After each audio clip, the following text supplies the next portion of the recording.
Today on Law Weekly, we discuss sexual violence and why the crime appears difficult to prove. We speak to a criminal law expert and a sexual abuse survivor.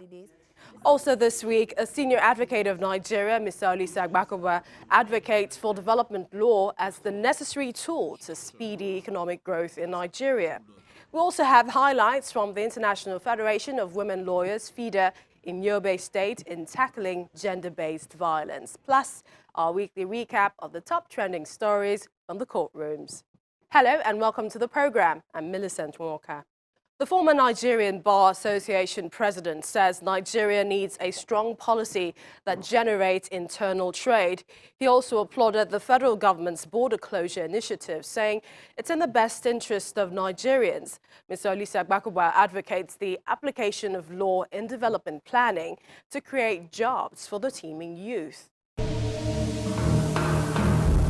Development law is a very special field of law, which interfaces with economic issues. But let me take housing. The housing market in Nigeria is not driven by any clear policy. But what Nigeria needs as an extremely poor country is a policy driven by social housing. Social housing simply means building houses that people can afford. 2-bedroom flats.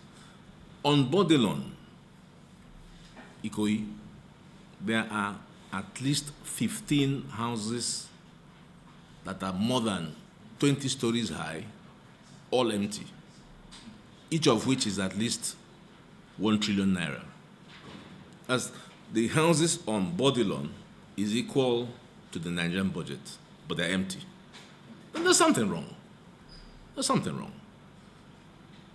But if each state, if the federal government were to declare a social, mark the word, social housing policy, which is self-contained, 2-bedroom, and say, let each state, according to size, be allocated numbers to build. And let us say we pick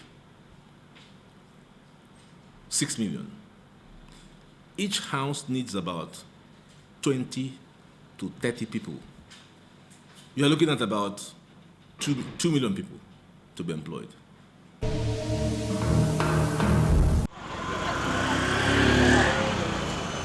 In continuation of activities commemorating 16 days of activism against gender-based violence, the International Federation of Women Lawyers in Yobe State, with support from British Council, is seeking collaboration with the National Union of Road Transport Workers to ease conveyance of gender-based violence survivors from rural communities to hospitals. Signing the Memorandum of Understanding, the chairperson of the association, Aisha Godowoli, says as a result of poor transportation, many survivors have died in many communities.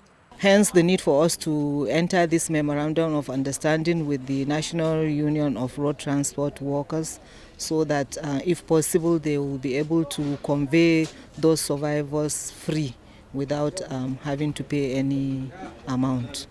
The chairman, National Union of Road Transport Workers, represented by its state secretary, pledged to communicate the contents of the MOU to their members for effective compliance. This is not a new issue to NRTW because we have been supporting women with pregnant.